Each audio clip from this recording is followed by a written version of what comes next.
ये जिहड़ा मोर्चा आ दूसरे मोर्चों नालों वखरा आ, क्योंकि पंजाब दे हक्कां दी गल करदा आ, पंजाब दी होंद दी गल करदा आ, पंजाब दी एक विलक्षणता दी गल करदा आ। जो भी मोर्चे बारे सानू बहुत वधिया इहदे विचार लगे आ, बहुत वधिया जो भी मोर्चा चल रहा आ, बहुत सच्चे ढंग दे नाल मोर्चा चल रहा आ। आपां गुरदासपुर जिले तो बाई दी स्पीच सुन के आए आ, जिहड़ी उन्होंने स्पीच दिती आ, क्योंकि उन्होंने स्पीच एक दिती कि जदों खप्पण सिर ते बंध लईए नेड़े कोई नहीं खड़दा हुंदा, क्योंकि पहला सारे बड़ा इकट्ठ हुंदा सी ते जदों बाई ने पंजाब दे हक्कां दी गल कीती, अपने हक्कां दी गल कीती ते उदों जिहड़े कुछ जिहड़े भरा आ वो चलो पिछे पैर करके कोई नहीं, जागरूकता जिहड़ी आ बड़ी जरूरी आ। नौजवान इन्हां दे नाल आ। पहिलां ते चलो बजुर्ग मोर्चियां च आउंदे हुंदे सी, धरने ला जांदे सी, वो सिर्फ अपनियां रियाती मंगां मंगदे सी, हक कदी नहीं सी मंगे। हक मंगे ही संत बाबा जरनैल सिंह जी खालसा पिंडरां वालियां ने, ते उन्हां नूं इन्हां ने एक अतवद दा मैडल ला के साडे अकाल तख्त साहब जी ते हमला किया, साडा तख्त जिहड़ा इन्हां ने ढाह ढेरी कर दिता। हुण भी उही मंगां 25-30 सालां बाद जे किसी ने वो मंगां सेंटर कोलों मंगण दी जुरत कीती आ ते वो बाई दीप सिद्धू जी ने कीती आ। असीं उन्हां दे नाल तनो मनो नौजवान उन्हां दे नाल आ। आपां पूरे जोर नाल दृढ़ता दे नाल बाई होणां दा साथ देवांगे। आपां बोल जिहड़ा दूजे मंच चलो लगदे आ, किसान जथेबंदियां दे मंच लगदे आ, लीडरां दे मंच लगदे आ, सिर्फ उहदे विच यही त्रासदी आ भी नौजवानों नूं अगे नहीं आउण दिंदे, नौजवानों नूं बोलण ही नहीं दिंदे, बोलण दा मौका ही नहीं मिलदा। बाई ने यह स्टेज इस करके लाई आ भी पंजाब दे नौजवानों ते एक इन्हां ने मैडल ला दिता भी नौजवान नशेड़ी आ, नौजवान माड़े काम करदे आ, कुछ भी एक मैडल साडे ते नशे दा लाता। पर नहीं, ऐसी गल नहीं आ। नौजवान पंजाब दा जागरूक आ। नौजवानों के संयोग के नाल असीं ये मोर्चा दिल्ली नूं फतेह करके दसांगे, क्योंकि वो मोर्चा जिहड़ा नौजवानों का मोर्चा लगा आ।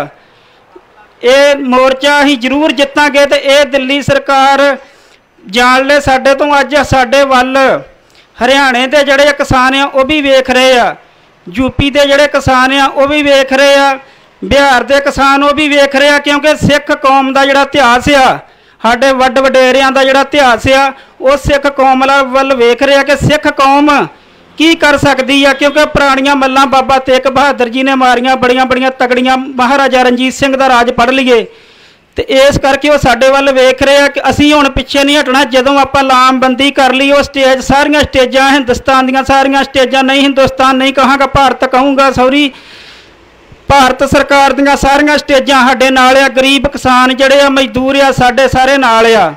इस करके जिहड़ा एक विजय सावला जट्टां नूं पिंडां च गमराह कर रहा, किसान जथेबंदियां नूं, ये गल चलन दी आ भी किसान जथेबंदियां नूं कुछ नहीं पता, असीं पिंडों पिंडी जावांगे ते जाके दसांगे। नहीं भराओ, असीं जिहड़े किसान आ असीं बहुत जागरूक आ, सानूं समझाउण दी दस्सण दी कोई लोड़ नहीं आ।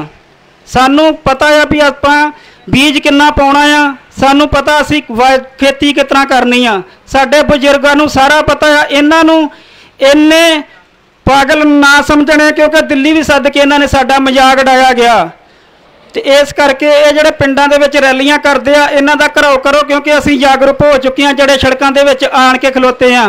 नौजवान जागरूक आ, बच्चा बच्चा जागरूक आ। ते बाई दी नूं हुण कहिंदे आ भी बाई जिहड़ा आ कोई कुछ हो, मैं ना नहीं लेना चाहुंदा, बाई नूं कदी कोई कह दिंदा भी ओहदा बंदा आ, फलानी एजेंसी का बंदा आ। बाई जी एक मिनट गल सुन लो मेरी। आपां बाई दी स्पीच सुन के इत्थे आए हैं शंभू मोर्चे दे विच। बाई जी ने कहा सी मैनूं 40 चाहिए आ, 10 लाख नहीं चाहिए, कच्ची गली वाले 40 चाहिए आ। असीं 40 बन के उन्हां दा साथ देवांगे कि जदों जदों भी एक सिख पंथ कौम नूं किसी ने आवाज़ मारी आ तो इत्थे 40 नहीं 40 हज़ार सिंह इकट्ठा होके अपना पंजाब दा संघर्ष लड़िया, 40 हज़ार ने लड़िया आ। इस करके असीं बाई दा साथ देवांगे, क्योंकि वो अपना वधिया जीवन छड्ड के बंबे तो साडे विच बैठे ने।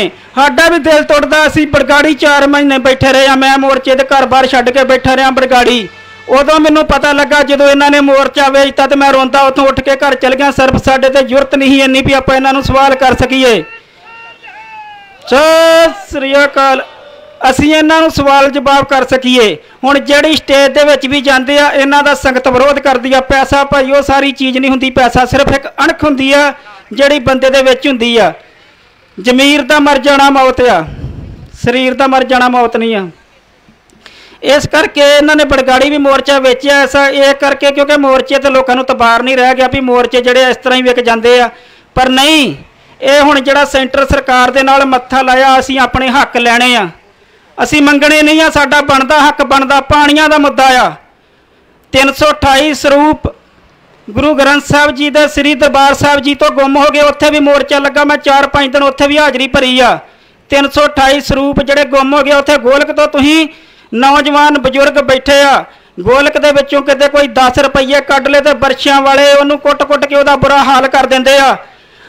ਉੱਥੋਂ ਇੱਕ ਪੈਨ ਚੁੱਕ ਲਓ ਜਾਂ ਕੋਈ ਉੱਥੋਂ ਕੜਾਹ ਪ੍ਰਸ਼ਾਦ ਦੀ ਪਰਚੀ ਕਟਾਉਣੀ ਹੋਵੇ ਤੇ ਉਹਦਾ ਵੀ ਨੋਟਿਸ, ਜਾਂ ਸਾਬਣ ਦੀ ਇੱਕ ਚਾਕੀ ਲੈਣੀ ਹੋਵੇ ਤੇ ਉਹ ਵੀ ਨੋਟਿਸ ਦੇ ਵਿੱਚ ਆਉਂਦਾ। ਤੇ 328 ਸਰੂਪ ਅਸੀਂ ਪੁੱਛਨੇ ਆ ਸ਼੍ਰੋਮਣੀ ਕਮੇਟੀ ਤੋਂ, ਅਸੀਂ ਪੁੱਛਨੇ ਆ ਲੌਂਗੋਵਾਲ ਤੋਂ ਵੀ 328 ਸਰੂਪ ਗੁਰੂ ਗੋਬਿੰਦ ਸਿੰਘ ਜੀ ਦੇ ਕਿੱਥੇ ਗਏ, ਕਿੱਥੇ ਆ? ਸਾਡਾ ਪਿਤਾ ਆ ਸ੍ਰੀ ਗੁਰੂ ਗੋਬਿੰਦ ਸਿੰਘ ਜੀ ਨੇ ਆਪਣਾ ਸਰਬੰਸ ਵਾਰ ਕੇ ਸਾਨੂੰ ਗ੍ਰੰਥ ਦੇ ਲੜ ਲਾਇਆ। ਉਹ ਕਿੱਥੇ ਆ 328 ਸਰੂਪ, ਪਾਵਨ ਸਰੂਪ ਉਹ ਕਿੱਥੇ? ਅਸੀਂ ਇਹ ਵੀ ਜਵਾਬ ਮੰਗਦੇ ਆ ਨਾਲ, ਕਿਉਂਕਿ ਸਾਡਾ ਧਰਮ ਖਤਰੇ 'ਚ ਆ, ਸਾਡਾ ਪਾਣੀ ਖਤਰੇ 'ਚ ਆ, ਸਾਡੀ ਹੋਂਦ ਖਤਰੇ 'ਚ ਆ, ਸਾਡੀ ਹੁਣ ਜ਼ਮੀਨ ਖਤਰੇ 'ਚ ਆ।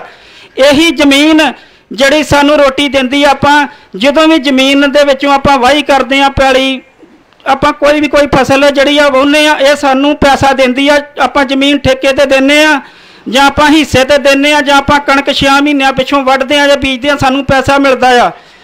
ਇਹ ਸਾਡੀ ਪਰਵਿਸ਼ ਕਰਦੀ ਆ, ਮਾਂ ਆ ਸਾਡੀ। ਤੇ ਜੇ ਇਹੀ ਨਾ ਰਹੂਗੀ ਤੇ ਆਪਾਂ ਕੀ ਕਰਾਂਗੇ? ਫਿਰ ਆਪਾਂ ਕੀ ਕਰਾਂਗੇ? ਕਿੱਥੇ ਜਾਵਾਂਗੇ? ਮੋਦੀ ਸਰਕਾਰ ਨੇ ਇਹ ਸਾਡੇ ਕੋਲ ਗੁਰੂ ਨਾਨਕ ਦੇਵ ਜੀ ਦੇ ਜਿਹੜੇ 3 ਸਿਧਾਂਤ ਆ ਉਹਨਾਂ ਤੇ ਵਾਰ ਇਹਨੇ ਕੀਤਾ, ਕਿਰਤ ਕਰੋ, ਨਾਮ ਜਪੋ, ਵੰਡ ਛਕੋ। ਜੇ ਸਾਡੇ ਕੋਲ ਜ਼ਮੀਨ ਨਾ ਰਹੂਗੀ ਤੇ ਆਪਾਂ ਦੇਸ਼ਾਂ ਵਿਦੇਸ਼ਾਂ 'ਚ ਕਿੱਥੋਂ ਲੰਗਰ ਲਾਵਾਂਗੇ? ਅੱਜ ਖਾਲਸਾ ਏਡ ਦਾ ਨਾਮ ਤਾਂ ਹੀ ਆ ਜੇ ਗੁਰੂ ਨਾਨਕ ਦੇਵ ਜੀ ਦੇ ਫਲਸਫੇ ਤੇ ਚੱਲੇ ਆਓ, ਤਾਂ ਹੀ ਖਾਲਸਾ ਏਡ ਦਾ ਨਾਂ ਆ ਦੇਸ਼ਾਂ ਵਿਦੇਸ਼ਾਂ ਦੇ ਵਿੱਚ। ਜਦੋਂ ਇਹ ਸਾਡੇ ਕੋਲ ਜ਼ਮੀਨ ਨਾ ਰਹੂਗੀ ਤੇ ਆਪਾਂ ਲੰਗਰ ਕਿੱਥੋਂ ਲਾਵਾਂਗੇ? ਕਾਹਦੇ ਜੋਗੇ ਆਪਾਂ ਕੀ ਕਰਾਂਗੇ? ਇਸ ਕਰਕੇ ਭਰਾਓ ਇਸ ਮੋਰਚੇ ਦਾ ਪੂਰਾ ਸਾਥ ਦਿਓ। ਆਪਾਂ ਇਹ ਮੋਰਚੇ ਦਾ ਪੂਰਾ ਸਮਰਥਨ ਕਰਦੇ ਹਾਂ। ਗੁਰਦਾਸਪੁਰ ਏਰੀਆ ਦੀ 24 ਤਰੀਕ ਦੀ ਵਾਰੀ ਆ ਤੇ ਗੁਰਦਾਸਪੁਰ ਏਰੀਆ ਦੇ ਮੈਂ ਭਰਾਵਾਂ ਨੂੰ ਬੇਨਤੀ ਕਰਦਾ, ਕਿਉਂਕਿ ਆਪਾਂ ਰਾਜਨੀਤਿਕ ਨਹੀਂ ਹੈਗੇ, ਆਪਾਂ ਸਿਰਫ ਨਾ ਕਿਸੇ ਪਾਰਟੀ ਦੇ ਜਥੇਬੰਦੀ ਦੇ ਨਾਲ ਸੰਬੰਧਿਤ ਆ, ਇਕੱਲੇ ਹੀ ਆਏ ਆ। ਤੇ ਆਪਾਂ ਅਪੀਲ ਕਰਦੇ ਆ ਨੌਜਵਾਨਾਂ ਭਰਾਵਾਂ ਨੂੰ ਜਿਨ੍ਹਾਂ ਦੇ ਮਨ ਦੇ ਵਿੱਚ, ਬੱਚੇ ਬਜ਼ੁਰਗਾਂ ਦੇ ਵਿੱਚ ਦਰਦ ਆ ਮਨ ਦੇ ਵਿੱਚ, ਉਹ ਹਰ ਇੱਕ ਜ਼ਿਲ੍ਹੇ ਦੇ ਵਿੱਚੋਂ ਸ਼ੰਭੂ ਮੋਰਚੇ ਦੇ ਵਿੱਚ ਆਣ ਕੇ ਆਪਣੀ ਹਾਜ਼ਰੀ ਭਰੇ।